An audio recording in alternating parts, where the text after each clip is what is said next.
Good evening and welcome to the COVID-19 update on Channels Television. I'm Millicent Nwaka. First, the highlights. Taraba, Zamfara state governors receive Oxford AstraZeneca jab as some states flag off vaccination campaign. National Agency for Control of AIDS to prioritize persons living with HIV/AIDS in ongoing COVID-19 vaccinations in Nigeria. And U.S. trial finds AstraZeneca COVID-19 vaccine 79% effective with no blood clot risks.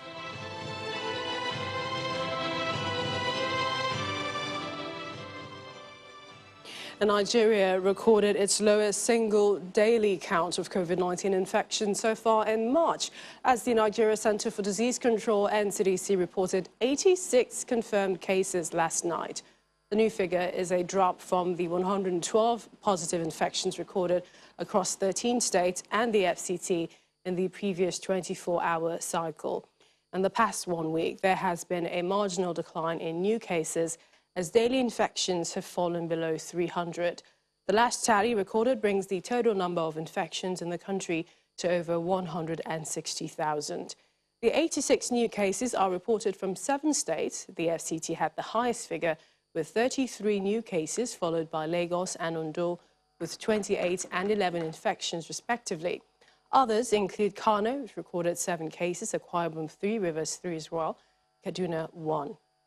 The centre also reports that there was no new deaths from COVID, as it was on 3 other days in the past week. However, with 3 new deaths contained in the census update for March 20, a total of 2,030 persons have now died from coronavirus complications across the country. According to the agency, 124 people have recovered from the virus after testing negative and have also been discharged from different isolation centres across the country. The discharges today include 29 community recoveries in Lagos State managed in line with the guidelines. So far, over 11,000 cases are active in the country. Most states in Nigeria have continued the vaccination of residents after the country received almost 4 million doses of the Oxford AstraZeneca vaccine, with priority given to health workers. Others have been advised to register online to receive their own dose. Meantime, in Africa, over 4 million confirmed cases and more than 109,000 deaths have been reported, while over 123 million cases and more than 2 million deaths have been recorded globally. The Taraba State Governor, Darius Ishaku, has taken the first jab of the coronavirus vaccine, marking the flag-off of vaccination exercise across the state. This is coming 2 weeks after the state received their share, totaling 56,250 doses via the Yola International Airport. According to the governor, the arrival of the vaccine will help in reducing the mortality rate of the pandemic. The Speaker of the State House of Assembly and other Executive Council members also joined in receiving their first dose.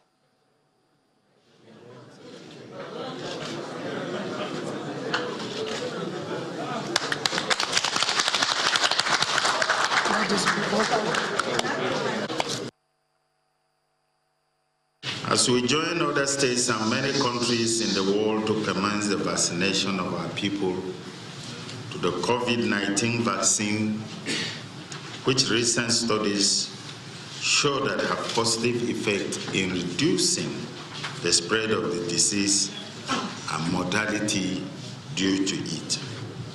I'm aware that the vaccine rollout has been divided into 4 phases, and today we're starting with phase 1, which comprises health workers, strategic leaders, and security personnel as beneficiaries, while subsequent phases will capture other categories from the elderly, those with underlying diseases and other vulnerable groups, and the rest of the populace, with the expectation that by 2022, Nigeria will hopefully have vaccinated all its eligible citizens. Well, over in Zamfara State, Governor Bello Matawali was administered the COVID-19 vaccine by the State Commissioner of Health, Yahaya Kanoma, while the Speaker, Zamfara State House of Assembly, the State's Deputy Chief of Staff, Dr. Basha Mohammed Maru, among the first to receive the first jab of the vaccine, along with the governor. Speaking after receiving the injection, Governor Matawali urged citizens of the state to accept the vaccine, as physicians have already explained that it doesn't have any negative effect on human lives. I therefore urge each and every one of you to make sure that he shall obtain his own card, he shall take his own vaccine in order to protect him from this kind of notorious diseases that we have witnessed in the world. I thank all of you for witnessing this ceremony and ask the people of the state to be calm and to take this kind of vaccine. And we are going to take our campaign to each and every local government of the state. And we are going to other federal agencies of the state to give them this vaccine, and the army, the police, SSS, all of them. So I directed the Commissioner of Health to go all these agencies and make sure that he provides them with this vaccine. I thank you very much. Over to Anambra State, where the Ministry of Health has given an update on the schedule of vaccination rollout for the people of the state. Speaking to journalists in the state capital, the Commissioner for Health, Dr. Vincent Opala, explains that all hands must be on deck to ensure everybody gets a jab in the spirit of a new initiative called Strength in Unity. Dr. Opala reveals that the vaccine will be administered in 4 phases, starting with the frontline health workers taking the vaccine.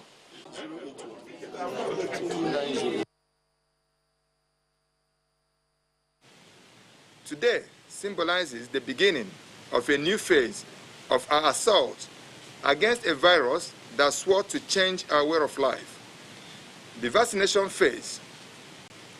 The strategy for winning this phase of this battle is summarized and captured by a single word, a word that succinctly captures the winning formula for this phase of our engagement. The new battle cry is no other word but Igwebike. Igwebike underlies the principle of herd immunity. Getting one citizen vaccinated without ultimately striving for herd immunity is an exercise in futility. Approaching this phase of our engagement with the underlying principle of Igwebike, we ensure we end the reign of this pesky virus. We are very happy. We have joined the rest of the country, the rest of the world, in rolling out COVID-19 vaccination. And to this end, we have sensitized our people, because this vaccination is going to be carried out in 4 stages, beginning with the frontline health workers. Right now, we are conducting trainings. We have finished the state level training. We are now doing the LGA level trainings. This will take us to Thursday, when we hope to roll out the vaccination. Meanwhile, the National Agency for the Control of AIDS says it is working to ensure that all persons living with HIV/AIDS are given priority in the ongoing COVID-19 vaccination in the country. The Director General of the agency, Dr. Gambo Ali, disclosed this to newsmen at an empowerment program organized by NACA in Gumel local government area of Jigawa State. According to him, the vaccines are safe and will go a long way in boosting the immune system of persons living with HIV and AIDS.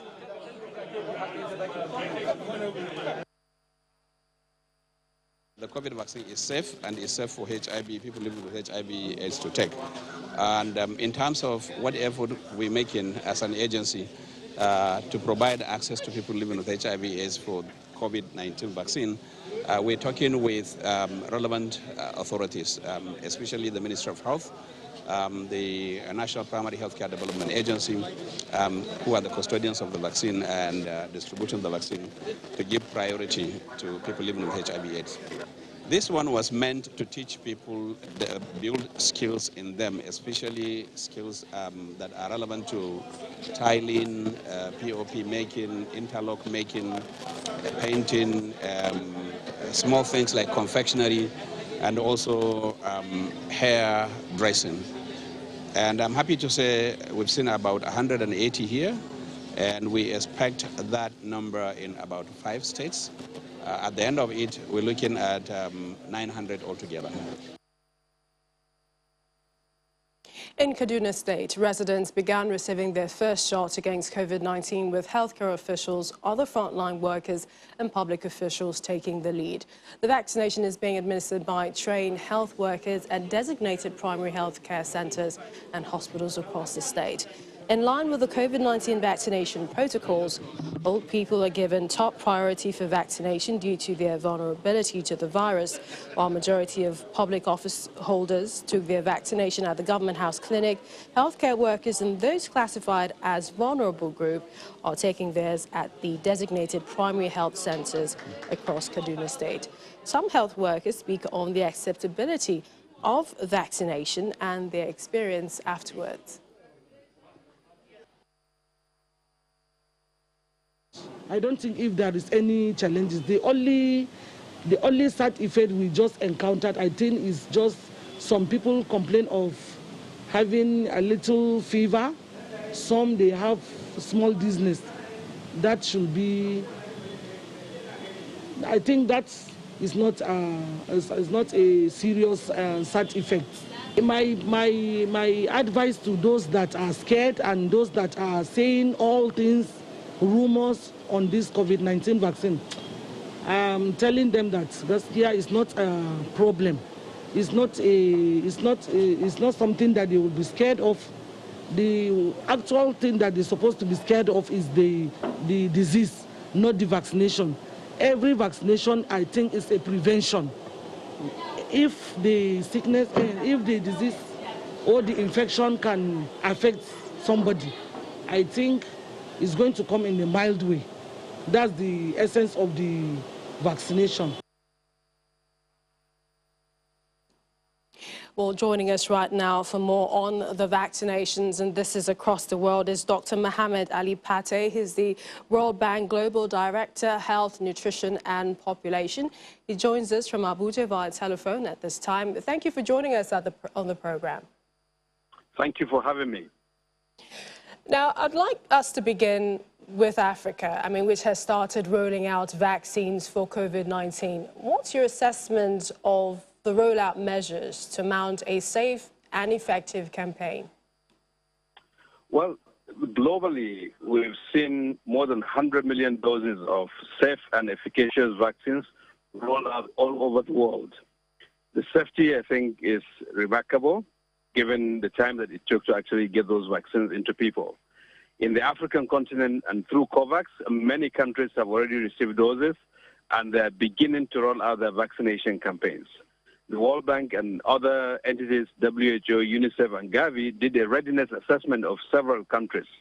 And we found that many countries are ready to start with smaller doses, but needed to do more when it comes to community engagement to address the misinformation that is prevalent, that sometimes prevents populations from getting the vaccines when they need them.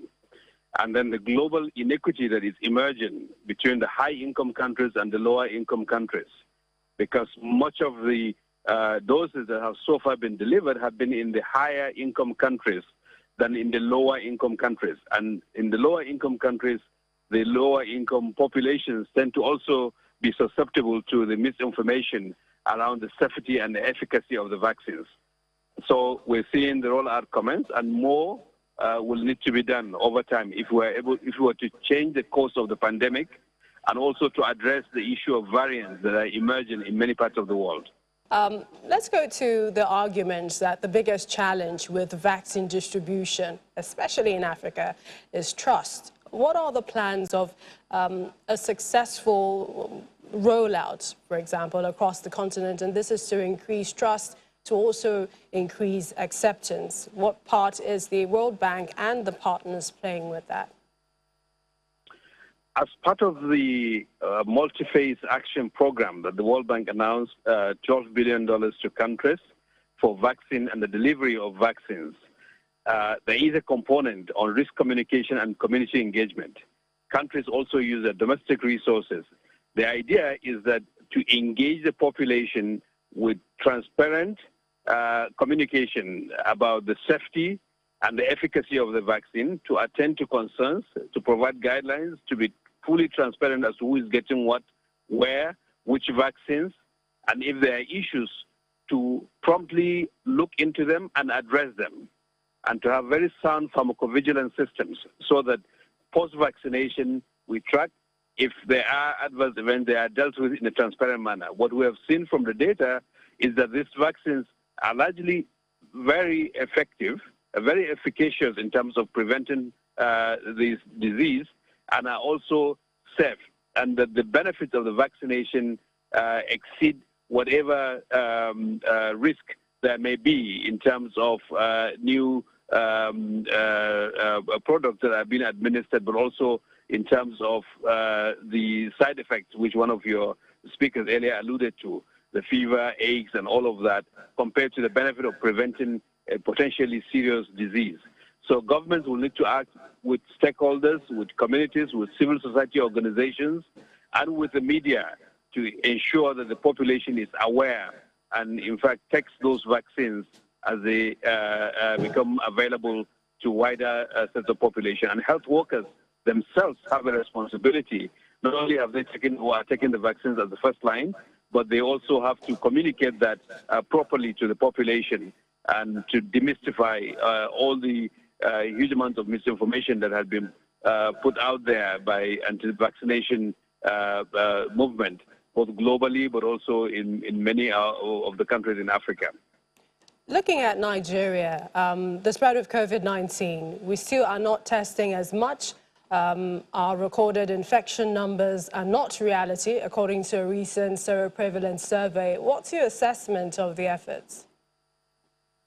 Well, the Nigerian response, I have to say that there was tremendous leadership by not only federal government officials, but also the subnational leaders, partly because there is a background infrastructure in terms of public health capacity for surveillance, but also for coordinating and managing a response through the task forces at the national level, at the federal level, but also at the subnational level. Now, more can be done in terms of expanding availability of testing, test kits, the capability of the health system to deal with cases, things like oxygen in hospitals, and those are things that in the case of Nigeria, we need to really pay attention to that so that people can be saved when they unfortunately have the infection. But to invest in our health systems, particularly in the front lines, so that health workers are trained, equipped, and be able to deliver not only things for COVID, but also for other conditions, whether it's malaria or childhood illnesses or maternal and child health issues. It's all a package. Health systems are really the bulwark of protection, as we have seen from the pandemic. Even if the cases that have been confirmed are lower, I think there are indications that we have actually missed quite a number of cases that have resulted in huge amounts of morbidity and mortality, but have not been counted. So all in all, I think Nigeria has pulled together a very solid response and can do more to rebuild its health system going forward, not only for COVID, but for potentially other pathogens that are out there, which continue to extract a lot of havoc in population, which are also infectious in nature. Just before we let you go, Dr. Ali Pate, as an excellent partner to governments, how is the World Bank helping with debt cancellation and economic recovery because of the pandemic? If you can give an example situating it to Nigeria. So very early on in June last year, as you will recall, the bank announced a package of almost 160 billion globally, US dollars, 50 billion of which is IDA, is concessional financing, to support countries not only in the health response, but in the broader social and economic response. The health response, with the bank has approved $18 billion, is reaching 110 countries, including Nigeria, both for the emergency response with $6 billion for the global response, 110 countries, and then $12 billion approved in October for financing access to vaccine and the delivery of vaccines through primary healthcare systems. The wider social and economic response, as we've seen that unfold in many countries, including social safety net, education, and also wider economic recovery. That's one piece of the global response. And the bank supports the debt suspension initiative to be extended, which has been a key pillar.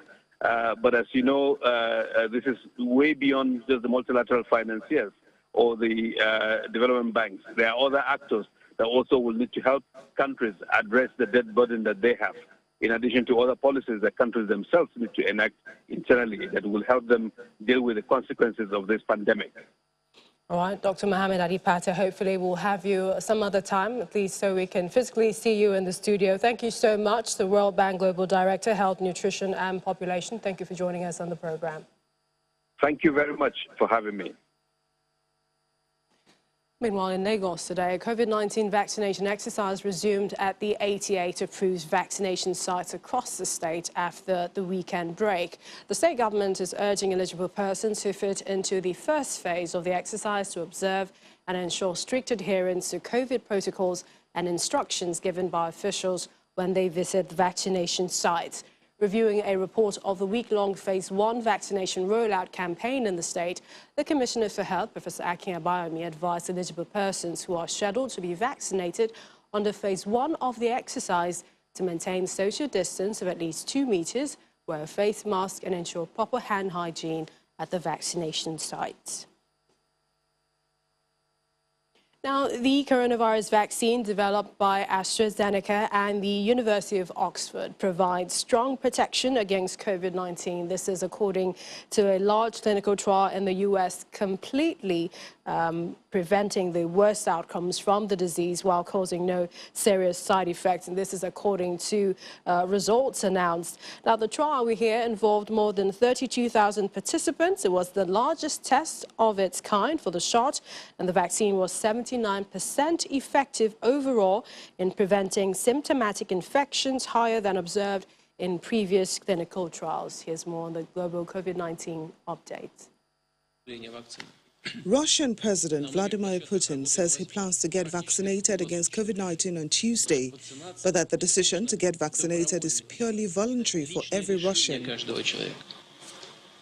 He has not specified which of Russia's 3 homegrown vaccines he will take, but he mentions in a televised meeting that his country has signed international agreements to supply doses of the Sputnik V vaccine to 700 million people. German police are carrying out checks on the border with Poland today after Berlin's foreign ministry classified its neighbor as a high-incidence area for COVID-19. The ministry said on its website on Friday that Poland is very severely affected by COVID-19, pointing to an incidence exceeding 200 cases per 100,000 inhabitants over 7 days. Therefore, non-essential tourist travels to Poland is warned against due to high infection rates.